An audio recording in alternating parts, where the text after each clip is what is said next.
All right, friends, we're here together again. Welcome to today. And today we have a special guest, Gretchen. Thank you for joining me today. Thanks, Jed, for having me. Although Gretchen said, don't thank me until afterwards. I don't know what that meant. I think maybe she's planning a surprise attack. I don't know what it is exactly, but no, very fun to have you, Gretchen. Gretchen, how long have you been connected to Acrylic University? Well, I started watching Friday Night Lives back probably the summer of 2019. Wow. A girlfriend of mine, I was a watercolorist, she was an acrylic painter, and she said, you really should try this out. You know, they're both water-based mediums, you know, and so it was kind of a fun thing because she and I would chit-chat in the little sidebar, and you know, pretty soon we got a circle of people up here going to all of that. And then we started, I think January 2020 is when I finally broke down and joined. So fun. Yeah. So guys, I'm going to switch screens a little bit here and show you the reference photo, but Gretchen's been around with us for a long time. In fact, Gretchen, I don't know if you know this, but one time I was looking at, I don't know, some YouTube related thing, and it said your top commenter. Do you know that you were the top commenter in our live streams? Yeah. So there you go. You are a big contributor to what we do. So thank you. Okay, I'm going to switch gears. Like I said, I will be right here and do this. And this, the reference photo for today is going to be this beautiful scene. So this is such a gorgeous cloudscape. Like, I just love it so much. So make sure if you want to paint along or paint later or anything like that, you're going to take a photo and or a screenshot of this, because it is a beautiful scene. And I also just want to kind of go through a few other things really quickly. Of course, at the end of the show, I will put the demo on my site. If you're interested in purchasing it, you can go to jeddorseyart.com. And guess what, guys? If you want to grow big, what's the words right above it say? Sometimes the best way to grow big is to paint small. And of course, I'm talking about our miniature challenges, and we've got this sale coming up on November 28th. So again, I want you to write that down. Make sure you don't forget it, because it's going to be important. So jump back here, switch to the scene of the canvas, and you can see that I've got the usual suspects: titanium white, cadmium yellow, cadmium orange, quinacridone red, ultramarine blue, phthalo green, Mars black, and I have a black toned board here. This is a panel, and I'm going to be using square brushes, sizes from 6 to 10 to sometimes I have a 12 around. I don't know where it is right now. There, maybe. Oh, it's probably over here. Well, here's my number 20. That's the big one. So anywhere in there, but mostly just flat. So anyways, guys, if you're here also, I want you to know that Raven is here in the house, and both he and Gretchen will be able to kind of pay attention to the comments. And if you have questions, feel free to go ahead and ask them, and we will do our best to respond. Otherwise, I'm going to be asking Gretchen questions, and we'll be just having a conversation back and forth. So this is going to be a lot of fun. So Gretchen, tell us a little bit about, you were telling me you grew up in Eugene, but where do you live now? Well, I split my time between Winter Park, Colorado and Missoula, Montana. We're kind of making a transition into a retirement home. Not a place to retire in. Let me be specific. I'm not but it's halfway between my mother-in-law and my parents, so that we can, you know, get to them pretty easily. And all of our family is in Missoula, so it's kind of a neat thing. But it's hard to let go down in Colorado for sure. So are you saying basically you're ending up more in Montana? Is that where you're going to be? That's the goal. Yeah. Okay. Yeah. And but you've been in Colorado. I've been in Colorado since January 1, 1990. Oh, really? Yeah. Wow. And that was go ahead. You moved on New Year's Day? Exactly. Really? And when you're moving from, it doesn't matter as much today because it's not statewide anymore, but back then you weren't allowed to pump your own gas. Okay. So, I mean, it's a holiday, New Year's Day, and I didn't even think for 1 second that the gas stations would be closed because there was no self-help and you couldn't pump your own gas. So I was literally just on pins and needles trying to get to Idaho where I knew I could pump gas. Oh, because from where? Where were you starting out from? From Eugene. Okay. Yeah. Okay. So again, yeah, I now it makes sense. I thought you were talking about Colorado. You couldn't pump your gas, but yes, in Oregon, you couldn't pump your gas. Right. Yeah. So you had to wait until you got through the border. I found a place in Bend. Oh, really? Yeah. And then I was good to go. So. Well, that's interesting. Yeah, I went to school in Oregon, and I remember that actually. I remember that you'd always pull up and they'd come to your door and ask you what you wanted. I mean, that was kind of the way it was when I grew up here, even there. But you could choose. I think in where I grew up, it was a little bit more like full service or no service, But in Oregon, it was all, I guess, full service. So, okay, so what made you move on January 1st? That's kind of, it kind of makes sense. Like in a lot of ways, if I'm thinking like, hey, I want to move, gonna do it at the beginning of the year. But was there a special reason that was January 1st? I worked for a company, Baxter Healthcare, and it was a company transfer. So I needed to start in January out in Greeley, of all places. Oh, really? I've been there. I know Greeley. Okay, so, and you've basically lived there pretty much full time since, you said that was 1990? Yeah. Wow. Yeah. Okay. And then you also told me that, so what's the connection with Montana? Because you went, did you actually grow up in Eugene or did you just go to school there? I grew up there. Okay, so how did your family get so connected to Montana? Because my dad was from Montana. My dad grew up in Montana. So, yeah. Okay. I see. And so some people move back there. Well, a lot of people never moved away. Okay. And then my husband's whole side of the family is from Montana also. Glendive. Okay. Everybody's out there from Glendive today. I've never seen anybody from Glendive on our chat. By the way, I do want to shout out, hey, Anna and Care Bear and Christie's on there. I know, Deb, I saw your name come up. Anybody else? Hi. Yeah. Jed, I've got a question for you when it comes to clouds.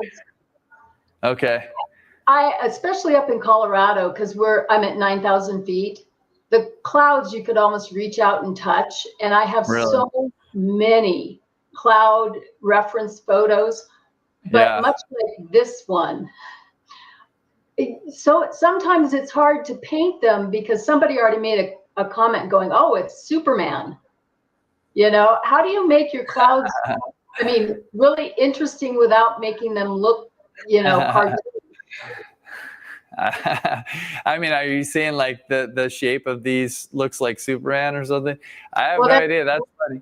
I don't, you know what? I kind of think that generally if I don't notice something like that, like if I was to notice and think like, oh, this looks like a duck, or you know what I mean? Like clouds, of course, everybody spent their time laying on their ground, looking up and thinking, what do you see there, right? I mean, I think that's kind of a fun little game. But if I don't see something like that, then I'm just going to paint it pretty much like I see it, unless the design is, if there's something that needs a little bit of work for design. But, I don't know if I'm answering your question, to be honest. Your question is like, how do you see really cool things, but then how do you translate it here without it looking kind of... Well, we'll see. Just if you keep going. If you put a dark spot anywhere in that upper left-hand corner, yeah, and it becomes an eye or a nose, then it's really going to look like a Superman. Yes. Well, and I think that sometimes what happens is you do things and you notice those idiosyncrasies kind of later, like of what it ended up looking like. And you can always change things after the fact. That's kind of the way I operate. Is I know almost all the time, I'll just try to think about the design more. So like to me, I like this low horizon line. I like the dark land back here. And I like the tree kind of going into the sky. And then I really love this shape of this cloud, how it's almost like a road in the sky. Your eye can enter from the top and come down into this. And then you have a little bit of lead in down here in the field. So in my mind, I generally like the composition. Even if you just squint your eyes and think about the darks versus the lights and midtones, you have a dark strip of land here that contrasts pretty well. And you have a very bright cloud, at least the parts of it that are in the direct sunlight. And so generally, I think I like the composition of the scene. And therefore, I feel like I have a bit of confidence that, the overall composition is going to be good. If I run into one of those things where I'm lying in bed and I'm looking at the painting, like this happened with me and Renee one time, long time ago. I painted this scene and we were laying in bed and it was hanging on the wall in front of us. And we just kept looking at it and there were these trees. It wasn't actually clouds in that case, it was trees. But we kept seeing like little people like hanging in the tree. There was like this little guy playing the violin, and then there was this guy on a skateboard, and all sorts of there was this like Daffy Duck kind of character. I mean, anything that you could think of, pretty much we ended up seeing in those trees. And I actually never changed it, but because the painting had actually been done for a number like it was like probably 2 or 3 years old at that point by the time we noticed all those things. And I just didn't think it was worth going back into. But I feel like if there are those kinds of things, like if I put an eye and a nose accidentally on that cloud up there, well, I'm just gonna count on being able to go in and hopefully change it. But thank you for that question. But I'm here to question you. Oh. I should have paid attention when you were drilling Ryan. Yeah, I know. Well, I do. I think it's very fun to hear other people's stories and journeys. So tell us a little bit about your art journey. Like, when did you first think, oh, I kind of like art? When I could pick up something and draw on anything, probably one. I don't know. Really? I've always, my mother was very good at promoting art in our family. Okay. She had made a giant billboard, or not billboard, but cork board, in my room that I could put up all my art. And she made sure that my desk was extra long so I could have, I mean, it was almost like a studio now looking back. And I was, you know, maybe 4 or 5 years old, you know. Oh, and that's cool. yeah, totally. Absolutely. And one of the things that was, you know, plentiful, I mean, I always had like the tempera paints and everything out. Watercolor paints. I had a giant watercolor set that was Alice in Wonderland, and it had like 100 different colors.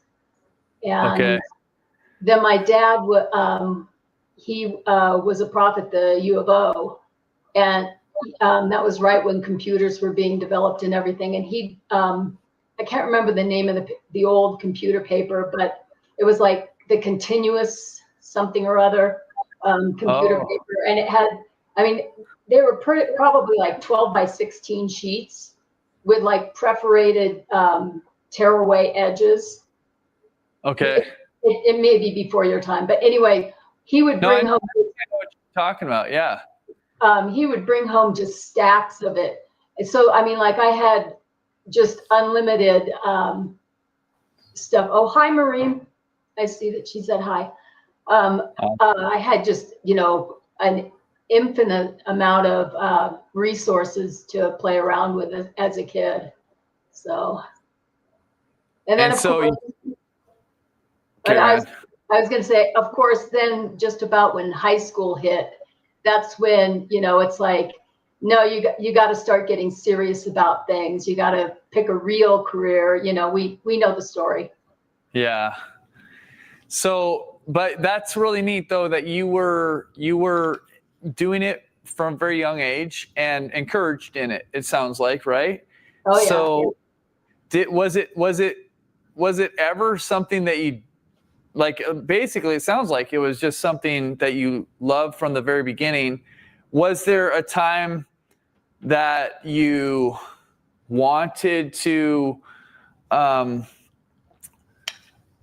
what's my question? I guess, so what was when you said, okay, in high school, was it that you kind of had other interests too? Or, because I mean, I know for a lot of us, you know, it's like art is something that we've loved for a long time, but we also maybe loved other things like sports or different things. Was there other things that you were involved in? Well, yeah, drama, music, choir. I mean, and you know, in high school, you could really only have X amount of extracurricular activities.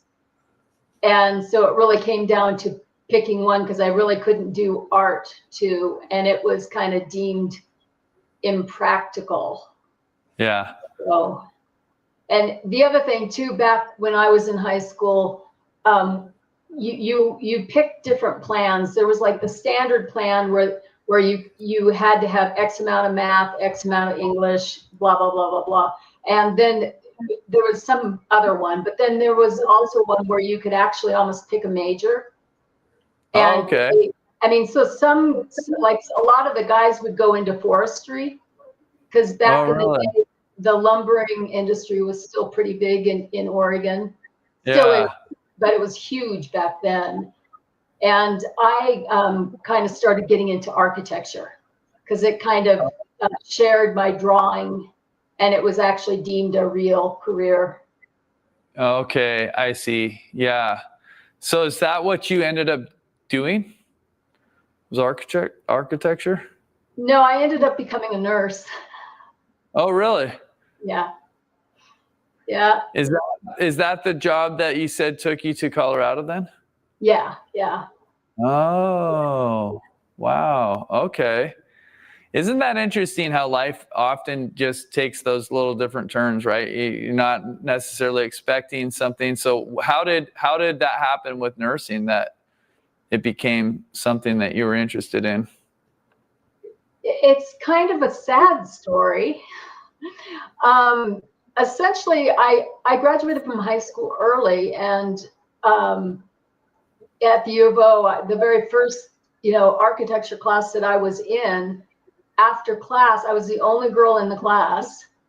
Oh, And the prof took me aside and just told me if he saw me batting my eyelashes at the boys or asking for any help, and just intimidated the heck out of me, that I walked oh, out of that class and I went, I don't think I can do this. oh my goodness. Wow. And it was very this professor was a very misogynistic type person, and Yeah. really did not want a girl in his class. So Wow. that's what kind of I always loved math and science, so that's what led me into the nursing. Okay. Wow, that's terrible.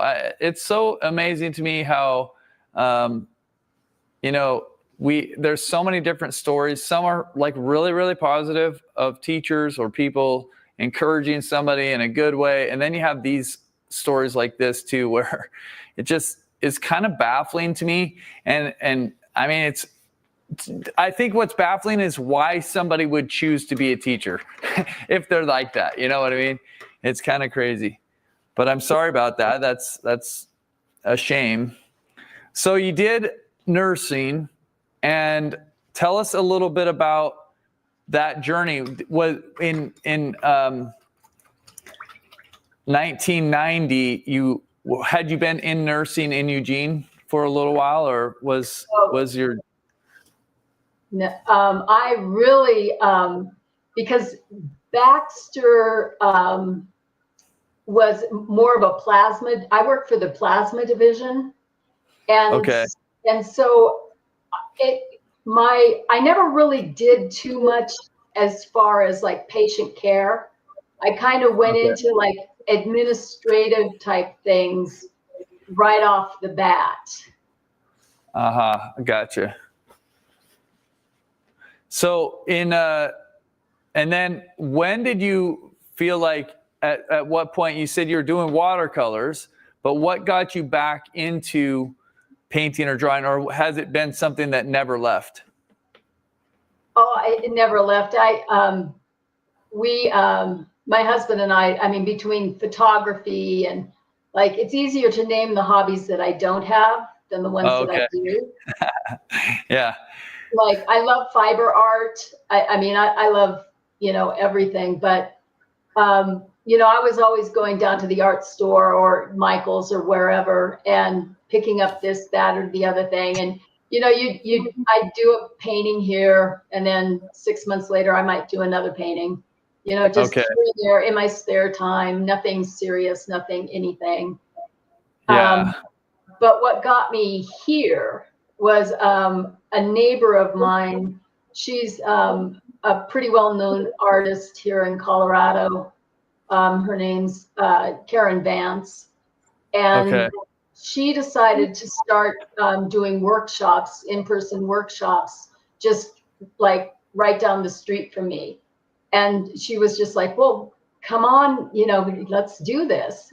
And she was teaching both oil and watercolor, but you really had to commit in order to do the oil. And so Okay. once a week, I'd go down and do a workshop one day a week with her. And Okay. that's what really got me into it. Okay. And so basically you're saying, like, in a sense, the watercolor she took a little bit more, she was a little bit more lenient, like you didn't have to commit to it quite as hard or something like that. Is that what you're saying? Yeah, the oil was like every single day. Oh, okay. I I can't see. remember exactly, but it was something like that. Yeah, And, yeah. and most of the people that were taking that particular workshop had experience. Yeah, yeah. So, Gotcha. Okay. Okay, cool. Well, and that was kind of a direction, it sounds like you had been doing things periodically. Had you been doing watercolor before that, or was it just whatever kind of, you were kind of switching back and forth, or what, before the workshop or that class? I pretty much only did watercolor. Oh, really? Okay. So then Yeah. it was more in line with what you were already doing anyways. Right. Yeah. Okay. Okay, cool. And then what has your journey looked like since then? Oh, wow. A lot of workshops, a lot of work, a lot of books, books upon books upon books. Yeah. You know, we've always been, we've also been collecting art for many years. Yeah. My husband and myself, and you know, we love going to museums and things like that. But yeah, doing lots of in-person workshops, lots of online stuff, lots of AU. Yeah. What is getting into the idea of courage a little bit here? I'd love to know what your thoughts are on courage as it relates to art in general. Well, Jed, that's a really good. You talk about the courage thing all the time, and the one word that I don't hear come up too much, and I think it's a pretty important word, is it's more ego. And I think ego is the one thing that everybody needs to conquer, you know, and struggle with. I mean, I think everybody struggles with it every day, you know, trying to, you know, what's somebody going to think of what I did? Yeah. You know, am I good enough? You know, and I think for me, you know, just getting any type of criticism when I was first starting, Yeah. you know, would just, I mean, instantly my ego would just put up a wall. Oh, yeah. And, you know, with the, well, what do you know? And, you know, and just not being able to take the criticism and everything. And the more that you recognize that, you know, if you like it, who cares? Yeah. You know, and to really get that, you know, and even if somebody does make a bad comment about your painting, you know, does it really mean anything? Yeah. You know, I mean, just keep going on your same path and, you know, let those things fall to the side. And if you just keep moving forward, you know, with some sort of a game plan, you're going to get to where you want to go, I think. Yeah. That's really good. And as you're talking about ego, it also made me just kind of think back to how does that relate to, like, because I feel like in a way our ego is maybe the thing that is going to keep us back from growth more than anything. But what are your thoughts on how do you take that and I guess get past the ego so that you can move forward? Oh, you know, everybody has, I think, their own, you know, mechanisms.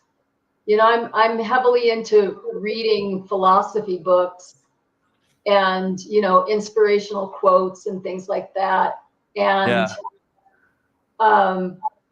you know, just knowing that everybody's going through something at some point in time. Some people have good days and bad days, and, you know, just to, I don't know, practice, you know, really going, now, why did I have that thought? You know, why was I thinking that? You know, is that really how I feel? Because half of the time I find that the things that go running through my head aren't even how I really feel. Yeah. But you have to recognize that. Yeah, for sure.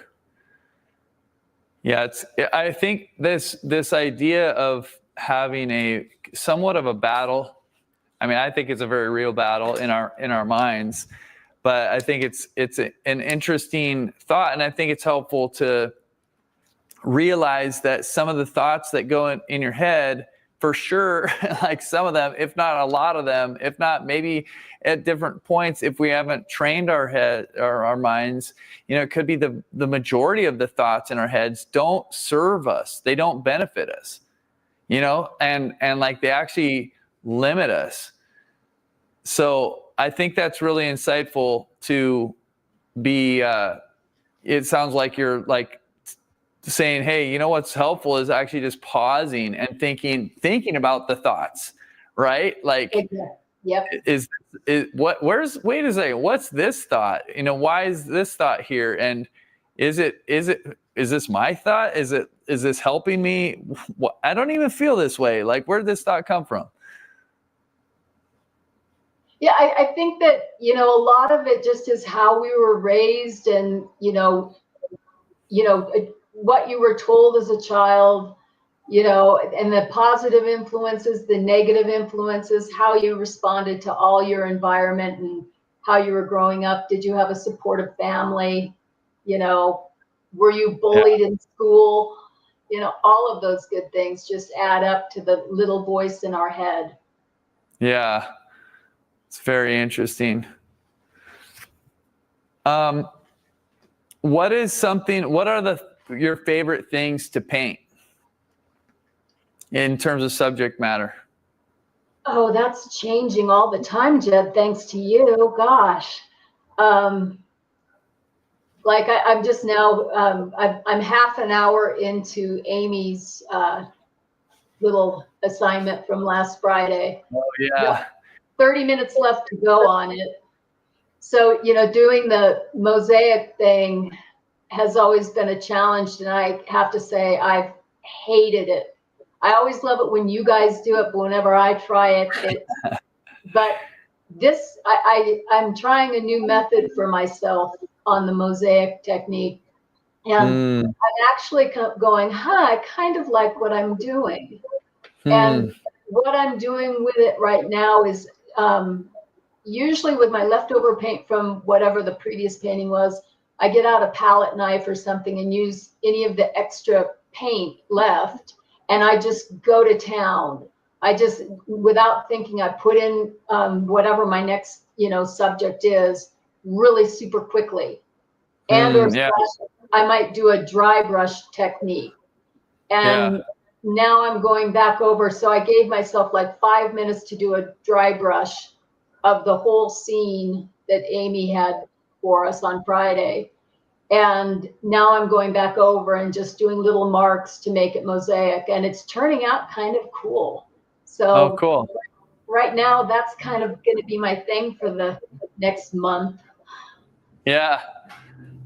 That's fun. So kind of is that what you're saying? Kind of like that you'll kind of go in a streak or something, like where you're working on a particular style or something like a skill that you're kind of trying to wrap your head around or develop. Is that what you're kind of saying? So for like a month, you might do this kind of a mosaic. I'll give you a really good example, and because we've all done this. We all did this. When you're first learning and you're doing stick figures as a little kid, and then all of a sudden you go, wow, fingers, and it's like I'm not putting fingers on them, and you go through that stage where every single stick figure now has 10 fingers. Every character looks like Freddy Krueger. Yeah. And until you realize that you don't, you get over it and you move on. And that's kind of something that you file in the back of your head. And it's much like I did Diana's cloud challenge, which is cool because, then all of a sudden, it's like, oh, clouds. And I put clouds in everything. Okay. It's the same thing. It's like, and then pretty soon you go, okay, maybe I'm overdoing the clouds a bit. It doesn't have to be everything. And that's kind of what I'm saying. So when I'll keep the mosaic, I'll kind of master it or get myself feeling comfortable with it. Yeah. And then it'll just be, as I always say, another arrow in my quiver. Okay. So. I like that. Yeah. it basically that's a beautiful way to talk about that. And that's kind of what I think too, is that it's an arrow, it's a tool, like it's a tool in the toolbox, you know, it's like something that you can come back to that, okay, now I kind of wrap my head around that, right?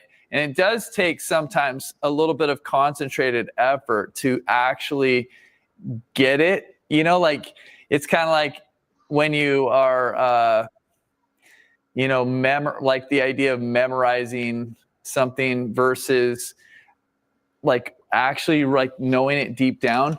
And the reason I'm talking like that is because I just have this distinct memory of when I was in college. I tried to memorize. I was in an advanced speech class at one point, and I thought I'm not even going to take notes up there. I'm going to impress the teacher by memorizing my speech. And I went up there and I started out, I got about 2 lines in, and somehow I made eye contact with the guy who had done the speech before mine because he had a similar line in his speech that I had in mine. And I don't know, I just inadvertently looked at him and made eye contact with him. And all of a sudden, like, I lost everything. I couldn't remember anything that I was going to say. And, but later I realized that, because I knew a guy who did a lot of like long memorization type of things to recite. And he was saying that the difference is you memorized it and you had it kind of okay in this one part of your brain, but it wasn't like you knew it deep down. And I think that's kind of what you're saying, is like, you kind of have to do a little bit of a deep dive on some of these things. It's like, I can kind of understand the idea behind, you know, soft edges or whatever the thing is, but until I practice it for a while and kind of feel like, okay, you know, I could pull this out now in another context, and I wouldn't have to like relearn this. That's kind of what it sounds like you're saying, something like that. There's something. Real quick, Jed, are you still taking these demo paintings and putting them up on your site when you're done with them? I am, yeah. Okay. So that I forgot last week, but other than that, all the other ones, I think I've done it. Okay, because D. Miller was asking about that. So if you Jed Dorsey Art, you'll find it for sale probably later today. Yeah, it should be on there in a couple hours afterwards. Just one more thing for you to do. Well, today is usually a little bit slower for me because we have a team meeting right after this. And so, in fact, it used to happen right at this time, but I wanted to keep this more consistent. And so I asked our wonderful team if they would be willing to shift our schedule. And so, yeah, we have such a great team. So, Gretchen, have you done, like you said, you've done a lot of workshops, and I know I've seen you here at our place be included in some of your workshops. But what are some of your workshops that you really look back at and you say, like, this was a really neat one, I really enjoyed it? Oh, wow. Do you have 10 hours? Yeah. There's a watercolorist out there, Brenda Swanson, who I really, really, really love. And she just has a wonderful way of blending and doing close-ups of leaves and things, you know, seeing things that I don't necessarily see as I look at a bigger picture than what she does. You know, I look at a lawn and she sees a blade of grass. Yeah. And she really taught me how to look at everything just a little bit differently and having unique focal points. But I know another one, and I know he's a favorite, is William Hook. Oh yeah. Where did you take that workshop? At Scottsdale. Okay. Yeah. So, and That's great. he is awesome. I want to do another one with him. He's now just working in Santa Fe. Yeah, I was wondering about that. I haven't seen him at the Scottsdale catalog for a while. Last couple years. Yeah, I don't think he's going to be doing those anymore. Yeah. So, you know, I get his newsletters here and there and everywhere, but. Oh, really? Yeah, and then I can always talk about Diana's workshops. Yeah, they're pretty great. No, and I'm going to try and get in the Amy Erickson one this summer. Yeah, that'll be, in fact, what was kind of funny is I just got a text from somebody saying, hey, you know, after the lesson on Friday, she was saying, hey, what do you think about trying to get Amy to come? And I was thinking, I haven't been able to respond yet, but I was like, yeah, it's happening. So your wishes are already coming true. But yeah, that'll be a fun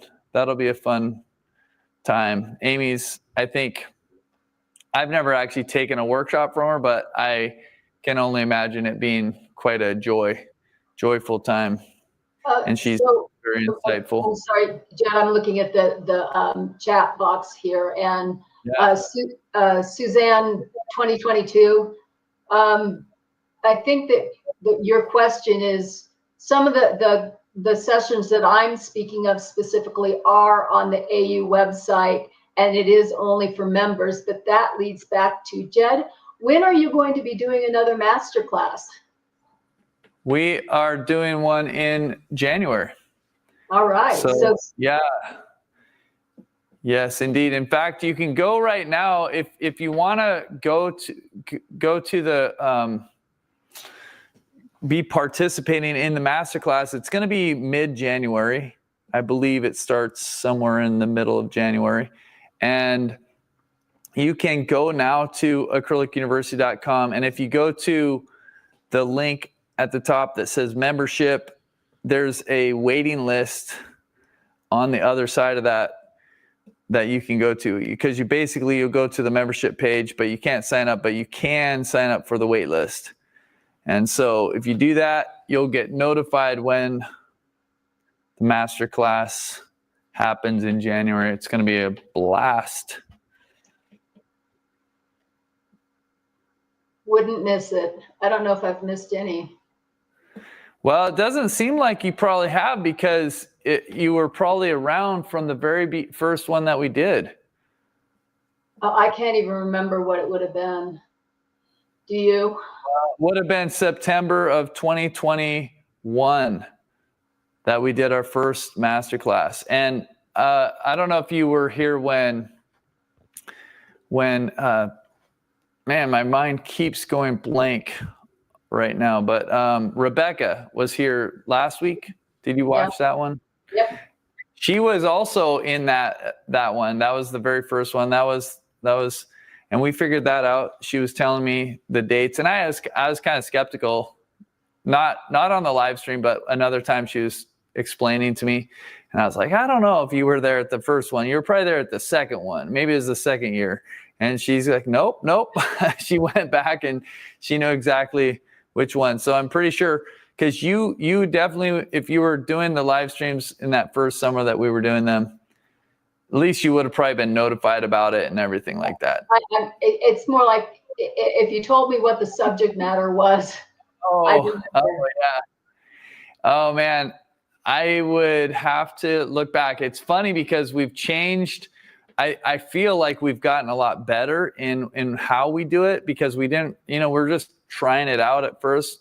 They were good. They were still good, but we didn't know as much about, what was helpful for people and our dashboard and different things. Like technically, like there were certain things that were really kind of, I don't know, like looking back now, I'm glad that we've learned a lot and made some changes, but they were a lot of fun. They've always been so much fun.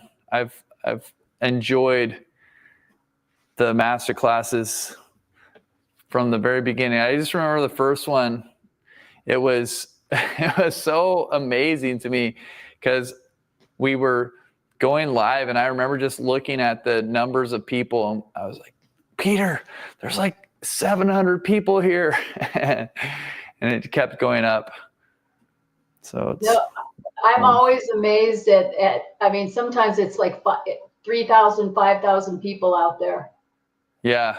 I think the Facebook groups generally have, I don't know, 6,000, 7,000, sometimes more. The total registration sometimes can be like, one time we had almost 20,000 people sign up for it. And of course, not that many people actually come, out of everybody who signs up, it's a little bit less, but you still get thousands of people on the live stream, and it's adds a little bit of extra energy, doesn't it? Absolutely. Peter has to slow down the live stream chat, right? That's what I think is funny. It's too many comments to even keep track of them all. So born ready. Yeah. Somebody saying born ready? Yeah. Or no, I'm just saying that's like, is everybody ready to go? And then all of a sudden it starts spinning, and it's like, born ready. I know. That's funny. And I don't know if you can tell here because you're backstage, so you might not see, but the comments that we see here are slightly delayed from YouTube. So we see them just a little bit after.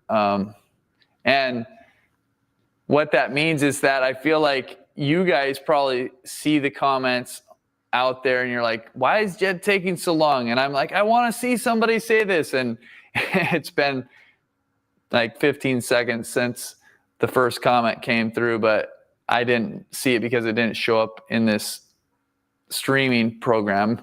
So it is kind of funny. And then all of a sudden, the worst is like trying to click on a comment, when there's you want to answer something and you want to highlight the question, and it goes away, and it just, you have to kind of like work your way back. But they're a lot of fun. So tell us about your do you have like right now, I don't know if everybody knows this, but you kind of split your time, even though right now you're currently like physically in Colorado right now, you're going to be driving up to Montana relatively soon, right? That's correct. Yeah. Yeah. So what's the situation? You're already you've got a place up there, and you're going back and forth. How often do you travel? Okay. So the plan right now, I'm sitting over on this little apartment side of our house. We're gutting the whole other big side and remodeling right now. And we've been doing this project for a little over a year, just my husband and myself. And so we'll come down here for a couple weeks, and then we'll be back up in Montana for a couple weeks. And we're avid skiers, so we kind of go with the snow. Oh, okay. Where's the best snow? Not Colorado right now. Oh, really? We just got like 6 inches yesterday, and prior to that, it was 60 degrees and sunny and just beautifully warm, which is not good. But yeah, not good for snow, but kind of nice for walking around outside. Well, not good, because we literally sit at the headwaters of the Colorado River. And so if our mountains don't have snow, that means no water for Utah, Arizona, California. Oh, really? It means bad fire seasons and things like that. Oh, I see what you're saying. Yeah. Got you. So, I mean, you enjoy the warmth, but you also kind of go, we need the water. Yeah. So can you tell if it's like how long? I guess what I'm wondering is it already going to impact, or does this happen sometimes and then the weather changes, it gets cold, it rains, you know, or snows, and it's all fine? Or does it already, like, will it already have had an impact on the weather for next, or the water for next year? You know what I mean? You never really know, but people Yeah. that know are predicting for like for you and for people in Missoula, just that whole little northern chunk is going to get just pummeled with snow and rain this season. Oh, really? And in Colorado, it could go, since we're in the center of the United States, and we get a lot of things coming up from California, we get a lot of things coming down from Canada, and then we get upslopes coming from the other way. Colorado weather is almost impossible to predict. We could end up being fine, but right now we're at 13% of our snowpack. So that's, okay. right now it's not good. Yeah. So I just want to do a shout out. I saw Candy came on the chat here recently, and somebody asked something about me teaching, and I want to be pretty clear on that. I am a good teacher. If you want ski lessons, I'm sure at some point I probably will do some teaching, because I do love to teach, but I do not teach. So, well, you've been to a lot of workshops, and that's one of the ways that you can really like learn, right? Because you go, well, I really like this. This wasn't so effective. This helped me a ton, right? And you'd probably actually be a really great workshop instructor because you've been to a bunch and know how to. And I could say I've really learned and been watching you put all of your stuff together. And what's always very impressive, and I don't know if you pay attention to this, but when you or when a really good class is taught, all of a sudden there will be like a whole bunch of paintings that people will be posting, and they're all good, and all, and there'll be just a ton of them, and you just kind of go, that was a very good class, you know. That's interesting. Yeah. Well, I think it's interesting because my dad has always commented from pretty early on, like, you know, after maybe we'd been doing Acrylic University for a while, because he had some back knowledge, you know, of like what he saw at the very beginning. But he would always say, you know, man, people are really doing well. They're really growing. Their paintings are really, you know, amazing. And I think it's totally true. The amount of great artwork that comes out of the Acrylic University members and everybody it's quite impressive. So I'm just looking at this, and man, like, I like parts of it, but then there's parts that I really don't like. I tried using phthalo blue in the sky, and I think it's okay, but there's something that is, there's just not a consistency in the values. I think I need to darken some of the cloud values. But I'm having a good conversation. Well, that's good. Yeah. I'm gonna go back to one that you asked both Rebecca and Ryan, and you haven't asked me. But since I've been able to think about it for a long time, is art relevant? Yes. And here's my, you know, when you go back, the cavemen put down art. We would not know what a lot of our forefathers even looked like if it weren't for portraits and depictions of battles and, you know, weather and buildings and just certain, traditions. Yeah. And that kind of got me to thinking, because we've had quite a few wildfires in our area. And as I'm always going back through all my photographs, trying to find my own reference for whatever, I was looking at some going, oh, that's not there anymore. Yeah, Interesting. Yeah. And then I got up to a particular place in Hawaii that's near and dear to us that we used to go to every single year. And then the lava took it out. Oh, wow. And Yeah. just beautiful, things. And it's like, if I don't paint this, then people, 10 years, 20 years, 30 years down the road aren't going to know what it looked like. Yeah.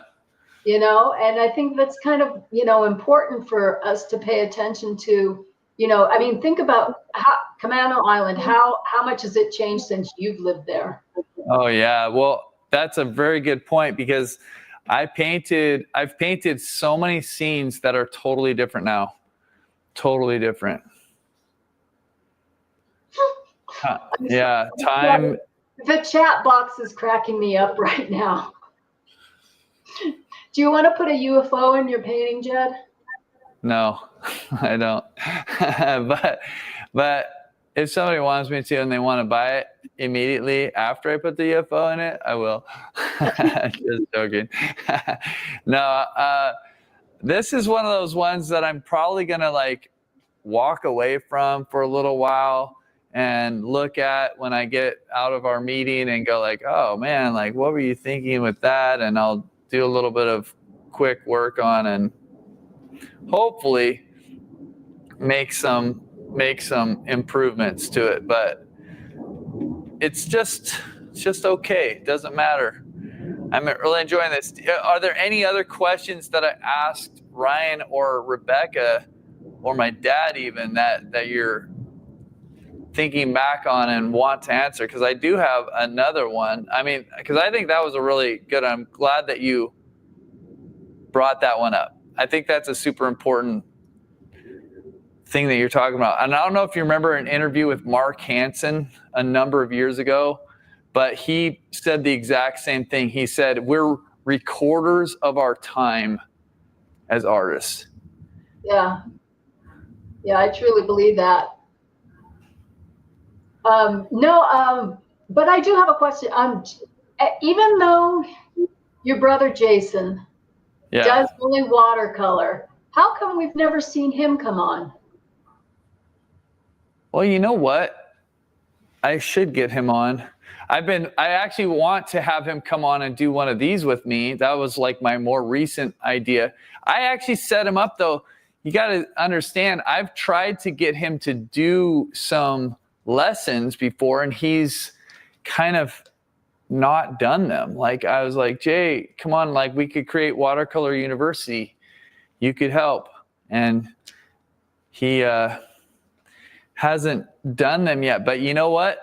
Say it again out loud, and I'm going to send him here to listen to this and say, Jason, they want to see some of your paintings. They want a lesson from you.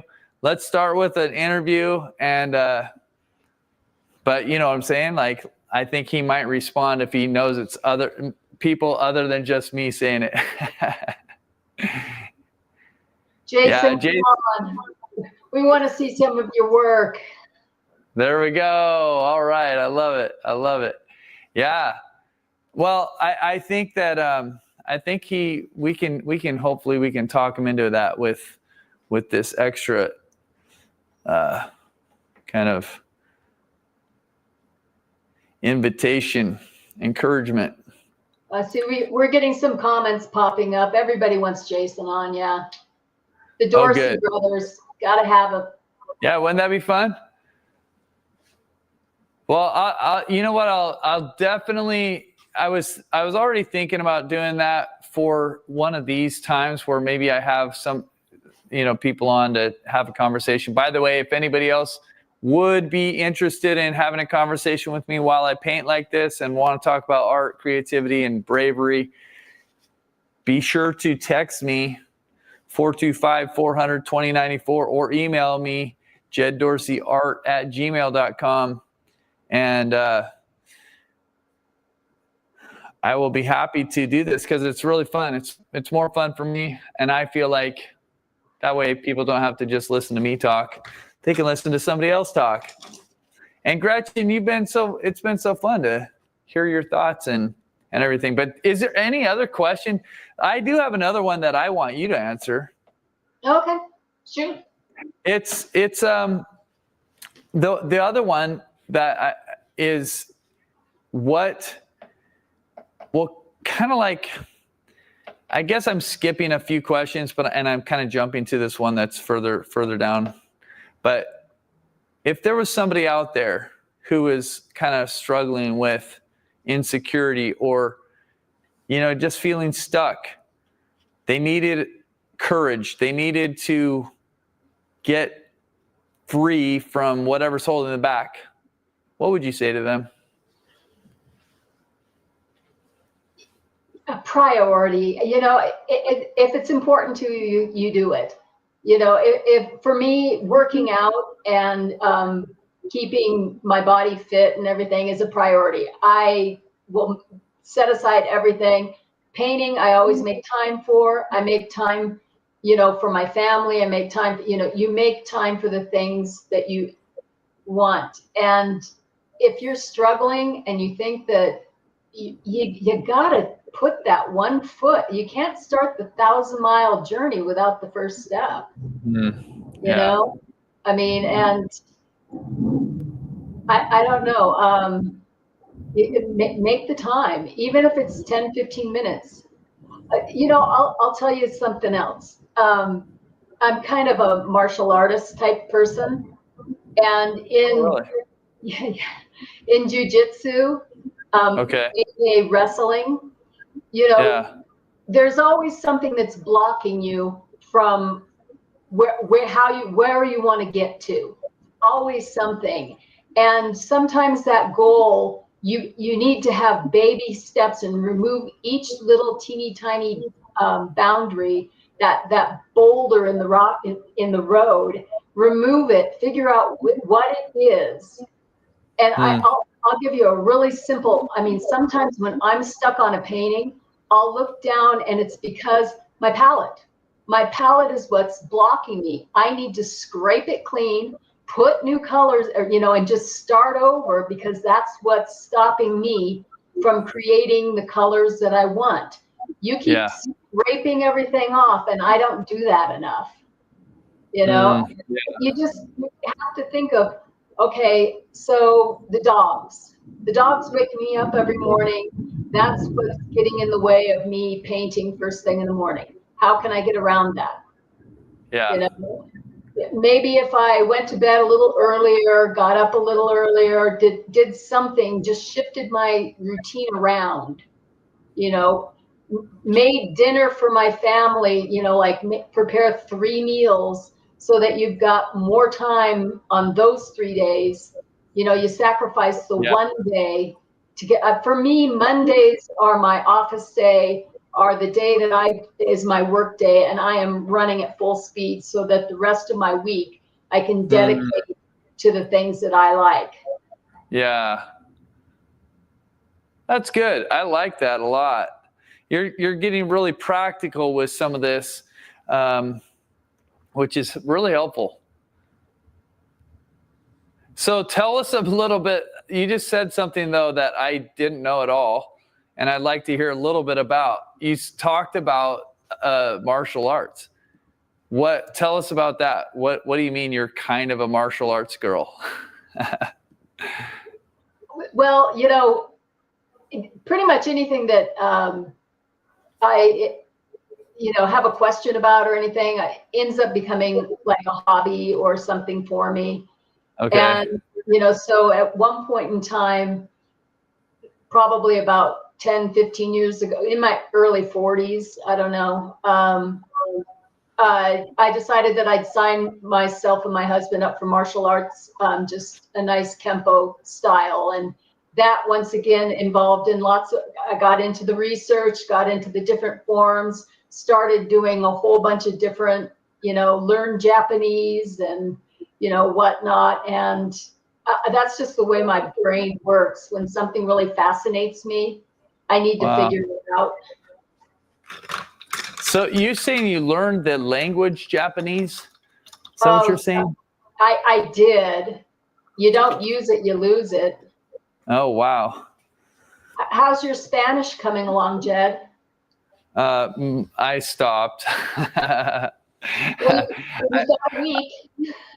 What's that? Yeah. Willow has kept going. So I'm kind of relying on people. We're going to Mexico again over Thanksgiving. And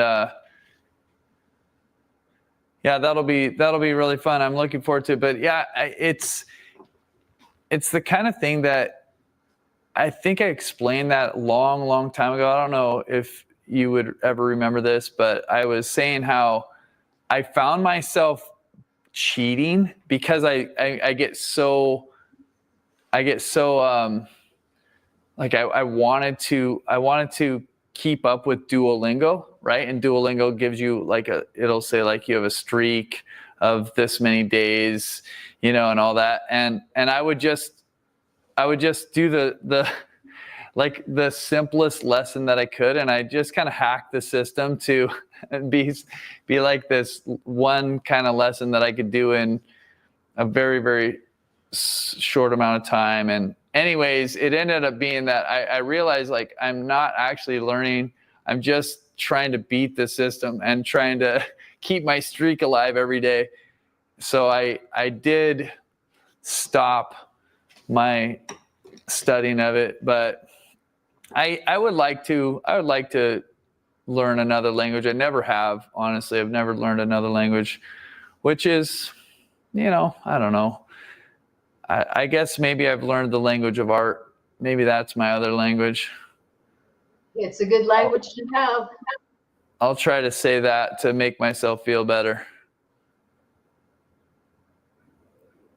But you guys, you know what? It is almost time to be done here because I do have my meeting coming up and I would love to keep going here, but I'm gonna have to say bye here pretty soon.